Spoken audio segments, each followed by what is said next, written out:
Lieutenant governor के पीछे नहीं छुप सकते। आप लेफ्टिनेंट गवर्नर के पीछे ये केंद्र सरकार नहीं छुप सकती, क्योंकि गृह मंत्री खुद वहां पे थे कुछ ही हफ्ते पहले। खुद उन्होंने सिक्योरिटी का रिव्यू लिया कि आपके पास जानकारी नहीं थी।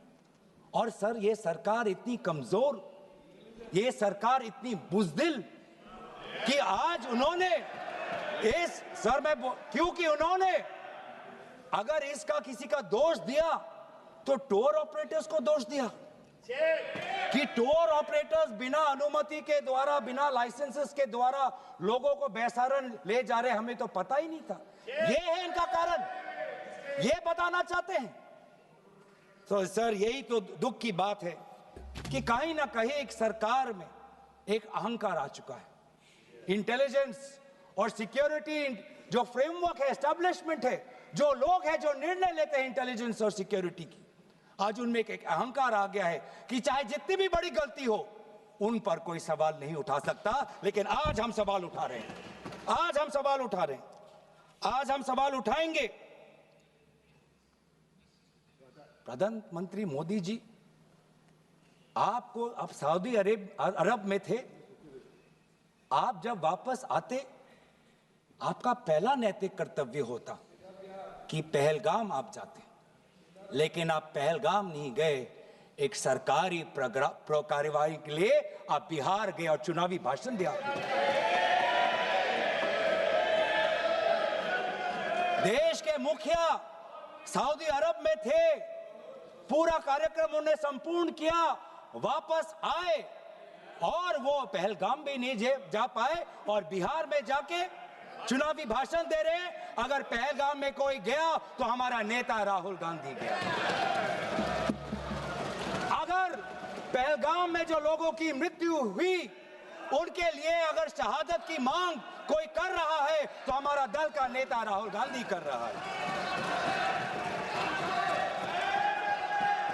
राहुल गांधी जी बदामी के कंटोनमेंट में गए। सर, मैं बोलूं? Sir, house is order. Sir, house in order में like, sir, house is not in order में रहेगा। सर, टाइम लेकिन आप तथ्यों पे बोले, गलत सूचनाएं नहीं दे सदन में, गलत सूचनाएं नहीं मत दे। हम बोलिए, इसके ऑर्डर में लाइए सर। कोई सदन में गलत तथ्य नहीं रख सकते आप। सर मैं बोलूं सर, कैमरा आएगा मेरे पे। धन्यवाद। आदरणीय अध्यक्ष महोदय, आदरणीय अध्यक्ष महोदय, अब बात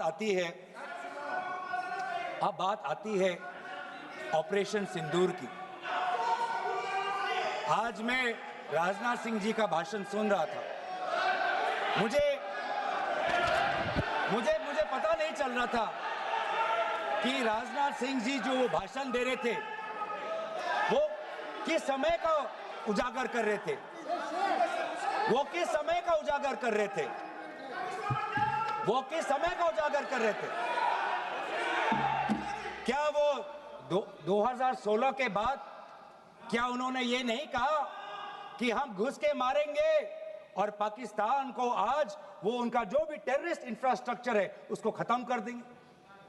वही बातें तब की, वही बातें पुलवामा की बात की कि पुलवामा के बाद आज हमने, हमारे लड़ाकू जहाज अब गए हैं, अब पाकिस्तान अब कभी भी भारत पर उंगली नहीं दिखा सकता। और उसके बाद आज दोबारा वही बातें कर रहे हैं, आज दोबारा वही बातें कर रहे हैं कि हम घुस के मारे, हमने ये किया, फलाना किया। और ये अब भी कह रहे हैं कि ऑपरेशन सिंदूर कंप्लीट नहीं हुआ, अधूरा है, क्योंकि कल को जाके दोबारा पाकिस्तान कर सकता है। ये खुद कह रहे हैं, ये खुद कह रहे हैं, ये खुद कह रहे हैं कि इसके पश्चात भी पाकिस्तान कल को जाके कर सकता है। तो ये कैसा, ये जो सफल कैसे हुआ, फिर क्या सफल हुआ? आज ये खुद कह रहे हैं कि हमारा मकसद युद्ध का नहीं था। हम पूछना चाहते क्यों नहीं था, होना चाहिए था। आज उन्होंने खुद कहा कि हमारा मकसद जमीन लेने का नहीं था। क्यों नहीं था? पाकिस्तान ऑक्यूपाइड कश्मीर अगर आज नहीं लेंगे तो कब लेंगे? ये इन्होंने खुद कहा कि हमारा मकसद था टेररिस्ट के इंफ्रास्ट्रक्चर पर आक्रमण करना। तो क्या हमने उरी के समय नहीं किया? क्या हमने पुलवामा के समय नहीं किया? लेकिन उसके पश्चात भी पाकिस्तान का इतना साहस कि आज उन्होंने पहलगाम में जो पिछले 20 वर्षों में हमारे भारतीय नागरिकों पर सबसे दर्दनाक अगर हमला हुआ है तो आपके समय पे हुआ है। आपके समय में उरी हुआ, आपके समय में पुलवामा हुआ और आपके समय में आज पहलगाम हुआ रहा। कुछ बातों का उजागर किया, कुछ किताबों का भी उजागर किया। ये नई प्रक्रिया है सर, हर चर्चा में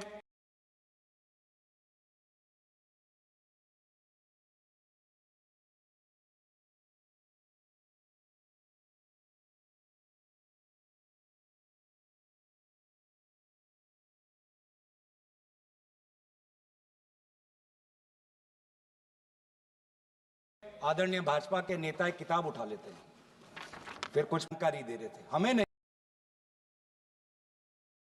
ब्लूमबर्ग को क्या जानकारी दिया, मैं पूरा पढ़ लेता हूं without editing. What is important, क्या जरूरी, हिंदी में अनुवाद करने की कोशिश भी करता हूं। मत करो। क्या ये जरूरी नहीं कि जेट गिरे, पर क्यों गिरे, क्या गलतियां हुई, वो महत्वपूर्ण है। संख्या महत्वपूर्ण नहीं सर। 35 ही राफेल है देश में, 35 ही राफेल है। अगर उनमें से कुछ गिरे भी तो देखिए सर, मुझे तो लगता है कि बहुत बड़ी क्षति हुई। 35 राफेल, अगर कुछ उनमें से भी अगर कुछ गिरे तो मुझे लगता है कि जरूरी है, क्योंकि आपको लगता है कि 35 राफेल काफी है, तो अगर कुछ गिरे तो वो भी जरूरी है। और उन्होंने उसके बाद ये कहा कि ये बात अच्छी है कि हमने अपनी गलतियों को समझा, उसको सुधरा, और 2 दिन बाद हमने अपने जेट को उड़ाए और दूर से हमने आक्रमण किया। सर, ये मैं थोड़ी जानकारी चाहूंगा। हमारे पास जो हमें ये संदेश मिलता है कि दुनिया के सबसे बढ़िया और बेहतरीन लड़ाकू जहाज हमारे पास है, सबसे बेहतरीन पायलट हमारे पास है, तो सीडीएस को ऐसा क्या कहना पड़ा, ऐसा क्या परिस्थितियां हैं कि हमारे हमारे लड़ाकू जहाज क्लोज रेंज में नहीं जा सकते, उनको दूर से ही फायर करना पड़ता? ये क्या है? ये क्या पाबंदी है? ये क्या पाबंदी है कि सीडीएस को ये कह रहे हैं कि हमारे लड़ाकू जहाज ने पहले दिन गलतियां की, गलतियां हमने सुधारी और दूर से हमने आक्रमण किया। और आप बात कर रहे हैं क्यों रोक दिया, क्यों रोक दिया, क्यों रोक दिया? पहले ही बता दिया प्रधानमंत्री जी ने कि हमको युद्ध नहीं करना चाहते हैं, हम युद्ध नहीं करना चाहते। हमारी लड़ाई आतंकवाद के खिलाफ है, और आतंकवादियों को और आतंकवाद का अगर प्रश्रय पाकिस्तान की धरती पर मिलेगा तो हम घुस के हमला करेंगे और आतंकवाद को समाप्त करेंगे। प्रधानमंत्री का नहीं था, इसलिए डायरेक्टर जनरल मिलिट्री ऑपरेशन और दोनों देश के डायरेक्टर जनरल मिलिट्री ऑपरेशन ने बैठ के यह तय किया, और बैठ के यह तय करके कहा कि भाई हमको युद्ध रोकना है, युद्ध रोक दीजिए। पाकिस्तान घुटने के बल बैठ गया, सारा उनका एयरबेस ध्वस्त हो गया, रडार सिस्टम ध्वस्त हो गया, रक्षा प्रणाली ध्वस्त हो गया। उनको तो कुछ दिखाई ही नहीं पड़ रहा था कि कौन देश भारत से कौन जहाज किधर से आ रहा है और कहां हमला करके चला जा रहा है। तो अब उनके पास चारा क्या था? उन्होंने घुटना टेक दिया, और घुटना टेकने के बाद सीज फायर हुआ। सीज फायर होने के बाद इस देश के प्रधानमंत्री आदरणीय नरेंद्र मोदी जी ने राष्ट्र के नाम संबोधन में यह कहा कि हम आतंकवाद को कभी बर्दाश्त नहीं करेंगे। हमारा ऑपरेशन सिंदूर बंद नहीं हुआ है, स्थगित हुआ, फिर हमारे जब भी हमारे देश की तरफ आंख उठा के देखोगे, हम घुस के मारेंगे और आतंकवादियों को समाप्त करेंगे। आतंकवाद के खिलाफ हमारी लड़ाई है, हमारी कोई किसी देश के खिलाफ लड़ाई नहीं है। तो इसलिए ये सारा काम हुआ, लेकिन गोगोई जी को नहीं दिखा। अब ऑपरेशन सिंदूर की सफलता, प्रधानमंत्री के कुशल नेतृत्व की क्षमता, सैनिकों के पराक्रम, वीरता, अदम्य साहस, आत्मनिर्भर भारत के तहत निर्मित रक्षा प्रणाली का परिणाम पूरे दुनिया ने देखा। पूरे दुनिया ने देखा और सिर्फ देखा ही नहीं, उसको सराहा भी, और पूरे दुनिया ने हमारे ऑपरेशन सिंदूर को सराहा और समर्थन करने का काम किया। विश्व ऑपरेशन सिंदूर ने पूरे विश्व के सामने एक संदेश दिया, पूरे विश्व के सामने एक संदेश दिया ऑपरेशन सिंदूर ने कि भारत एक सशक्त देश है जो अपनी रक्षा करने में सक्षम है और अपनी देश की रक्षा करने के लिए वो पूरी तरह स्वतंत्र है। पूरे दुनिया ने भारत की ताकत को ऑपरेशन सिंदूर में देखा। आपने नहीं देखा, आप नहीं देखना चाहते हैं तो मत देखिए। पूरे देश ने देखा है, पूरे दुनिया ने देखा है, पूरे दुनिया ने उसको सराहने का काम किया है। तो इसलिए अब आप बार बार कहते हैं कि भाई अमेरिका के राष्ट्रपति की बात, तो ये माननीय विदेश मंत्री जी यहाँ बैठे हुए हैं, इन्होंने प्रेस कॉन्फ्रेंस करके बता दिया, प्रेस कॉन्फ्रेंस करके बता दिया, प्रेस कॉन्फ्रेंस करके कह दिया कि कोई नहीं हुआ। पूरे देश ने देखा कि ब्रिक्स सम्मेलन में जो आदरणीय प्रधानमंत्री जी कनाडा गए थे, उन्होंने अमेरिकी राष्ट्रपति से जब बात की, उसको उन्होंने क्लेरिफाई कर दिया, यह भी पूरे देश में छपा। उसके बाद भी आपको नहीं है, तो आपका तो दूसरा है। पूरे देश ने जो देखा, लेकिन आप दुर्भाग्य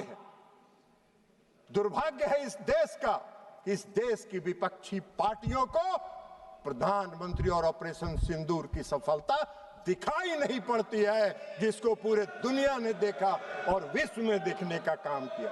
आप बार बार कहते हैं प्रधानमंत्री जी बोलते नहीं हैं, प्रधानमंत्री जी बोलते नहीं हैं, प्रधानमंत्री जी को बोलना चाहिए। अरे प्रधानमंत्री जी बोलते नहीं हैं, प्रधानमंत्री जी बोलते नहीं हैं, प्रधानमंत्री जी एक्ट करते हैं और एक्ट करके अपनी ताकत दिखाते हैं। और ये एक्ट करके उन्होंने, चाहे वो सर्जिकल स्ट्राइक हो, एयर स्ट्राइक हो और ऑपरेशन सिंदूर हो, एक्ट करके उन्होंने पूरी दुनिया को दिखाया कि हम एक्ट करते हैं, बोलते नहीं हैं। ये आपका काम है, आपका काम है। इसलिए सभापति महोदय जी कि इनके जो विपक्षी पार्टियां हैं और खास करके जो मुख्य विपक्षी पार्टी है, उसका आदर्श गॉवेल्स के बारे में नहीं जानते हैं? गॉवेल्स जो जर्मनी के कहावत है, और गॉवेल्स का कहावत भी पढ़ के आपको सुना देते हैं सभापति महोदय। नहीं, गॉवेल्स का जो थ्योरी है, एक झूठ को बार बार बोलने से वह सच हो जाता है। यह एक प्रसिद्ध कहावत है, सुन लीजिए, लेकिन यह सच नहीं है। यह विचार जिसे गोवल की राजनीति या बड़ा झूठ कहा जाता है, ना कि प्रचार मंत्री जो उस पर विश्वास करें, यह ध्यान रखना महत्वपूर्ण है। यह ध्यान रखना महत्वपूर्ण है कि यह एक दुष्प्रचार रणनीति है, न कि सच्चाई। झूठ चाहे कितनी बार दोहरा जाए, सच नहीं बन जाता। आप बार बार दोहराते हैं। अमेरिका के राष्ट्रपति के दबाव में इन्होंने बंद किया, अमेरिका के राष्ट्रपति के दबाव में बंद किया। क्यों बंद किया? ये बार बार झूठ आपके बोलने से सच नहीं होगा। सच यही है कि भारत किसी के दबाव में नहीं आता है। भारत अपना निर्णय स्वयं करता है और भारत उसमें सक्षम है अपना निर्णय स्वयं करने में। तो इसलिए सभापति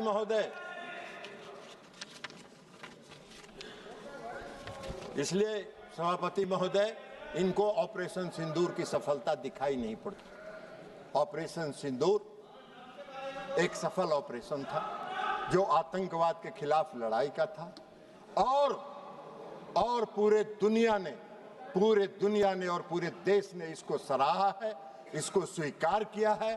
दुर्भाग्य है इस देश का कि हमारे विपक्षी पार्टी हमारी देश की, जबकि उनको चाहिए इस घड़ी में सरकार के साथ, देश की एकता के साथ, देश की अखंडता के साथ, देश में फैल रहे आतंकवाद के खिलाफ लड़ाई में सरकार के साथ रहते नहीं रहे। आज भी हम आपसे आग्रह करेंगे, आप रखिए, रहे बैठिए। आज भी हम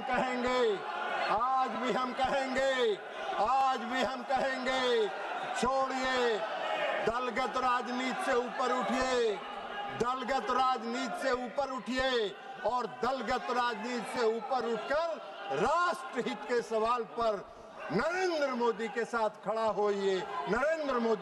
खड़ा होइए और देश के से आतंकवाद को समाप्त करने में उनके कंधा से कंधा मिला के चलने का काम कीजिए। और अंत में इस देश के सैनिकों की वीरता, पराक्रम और अदम्य साहस के लिए उनको सलाम करते हुए मैं अपनी बात समाप्त करता हूं। बहुत बहुत धन्यवाद। माननीय श्री अरविंद सावंत जी।